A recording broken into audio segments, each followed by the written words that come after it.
You are Locked On Texas Tech, your daily podcast on the Texas Tech Red Raiders. Part of the Locked On Podcast Network, your team every day. Scored 60 plus twice and you scored 45. I can't. I think that my question still remains, can you run it when you want to? Yeah. And that's really where I guess I would lean. And is some of that Quentin Joyner related? Is that some of the progress of the offensive line? So with your extra pieces, I mean, I do think that Hunter Zambrano is a part of this thing. I think that his talent and his experience and now his health is kind of pushing his way to the forefront. I don't know what that ultimately looks like permanently. Is this a continued – we're just going to kind of have six guys. He's going to rotate in at these two spots. I'm not real sure. Because like Ponton, if you watch that, I think it was the Jacoby Williams screen pass, I mean, Ponton scores him. I mean, Ponton delivered a poor beaver into the kicking net or whatever off to the side. I mean, it's like Jacoby got his hand on his back and he's like, big fella, I'm following you. And then there's just some poor kid that just disappeared off into the sideline. That was all Jacob Ponton. A thing of beauty to see a big man in space, man. You always love that. I think like Vinny Scurry is going to be used in some, short yardage and goal line situations when they really want to go big, and some different things there. So it's just, this is just worth monitoring, and I guess it's hard for me to answer. Is it as good or better or worse than we would have thought? I mean, yeah, and again, I think maybe it's not where you want it to be, just because you still have questions. Can you run it when you want to? And maybe if that's just those memories of the Kent State goal line scenario, but was that on the running backs not being patient, as we've touched on? Yeah. I don't know. But I will say, regardless if you had been dominant and you had no questions going into the first 3 weeks, it's going to be extremely difficult to run the football against Utah.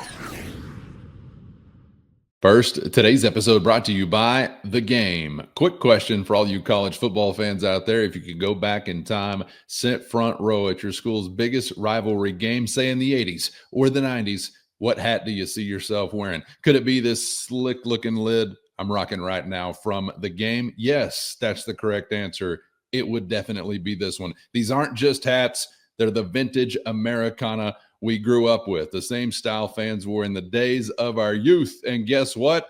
They still go for the same price now that they did back then. Just go to thegamecaps.com and use our code Locked On, and you're getting this classic tech cap for only $16.99. Again, that's at thegamecaps.com with our promo code Locked On for this vintage Red Raider lid and a whole lot more for only $16.99 right now at thegamecaps.com. Grab your team's classic bar or circle retro design and use our code Locked On for an exclusive discount, because legends only wear the game. Yeah, that's not really where your advantage is there.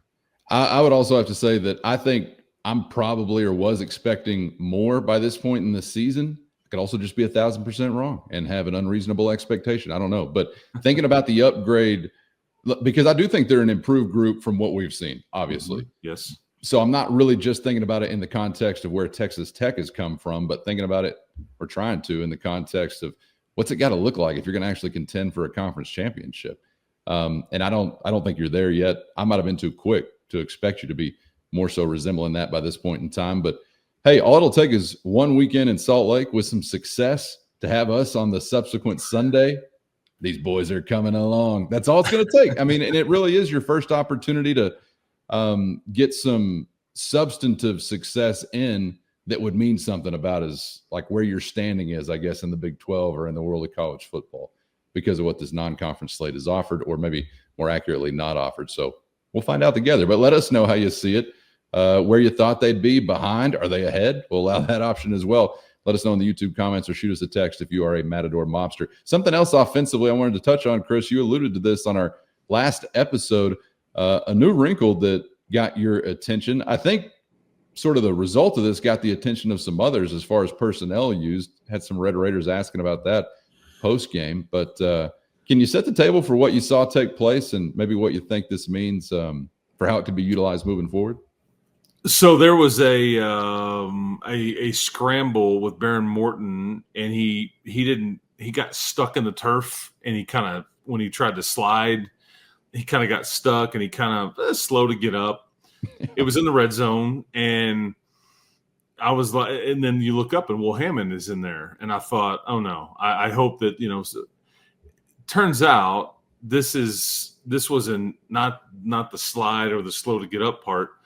This had really nothing to do with Barron. This had everything to do with, I think this is Mac Leftwich saying, I think we're going to draw some stuff up for Will Hammond in the red zone and in short yardage and be able to use his legs, because they basically just ran QB power. And he scrambled around and got to like the 2 or 3 yard line, I think, if memory serves. But I think you'll continue to see this as an option. I think there's a package built, or whatever term you want to use. There's some teams that have had a backup quarterback that's more than capable, that is same as, but just has better wheels. I mean, I look like how Texas used Arch Manning last year when Quinn Ewers was the quarterback, and he was kind of the running threat or the short yardage guy and all that. I don't know if you're gonna tilt that way as much, but I think they're trying to give them some advantages in the red zone. And this is one of the things that we have kind of wondered aloud about. Can you be as good as you were last year? Because you were big time with Jalen Conyers and Brooks and the different options. And this is maybe an answer to that, but you will see this more. That's really interesting. And I like when Will Hammond's got the ability to do some of that stuff with his legs, obviously, but also will make a man a little nervous. Watching any QB having power attached to whatever he's doing. So, and especially a guy like him, he's not a huge guy by any stretch. From a measurable standpoint, but he can move. So I'll be interested to see if we can get some more of that in some weeks to come. And he's got the threat to throw it. Obviously, he's not just one-dimensional by any means. So I think that you'll see some things played off of this. But yeah, just keep an eye on that when he comes in, because now that you've shown this was a, hey, hello, like we want everybody to have to be prepared for this and spend some practice time on it. And I think now maybe there's a move the pocket and give him an option to run or throw it. Maybe it's a jump pass. I mean, there's all different kinds of things you can do off of it. Or he can just run it again. If you load up and put Scurry in and put Jason Llewellyn in and have a lead blocker like Terrence Carter or whatever. But yeah, I think you'll see this, mixed in the weeks to come. Chris, before we wrap it up, popular question following the game yesterday, and I think 2 days ago, and following the non-conference schedule entirely, too much laundry on the field. Is this a thing we should be concerned about? Tech right now, I think third most penalties committed in the Big 12 conference.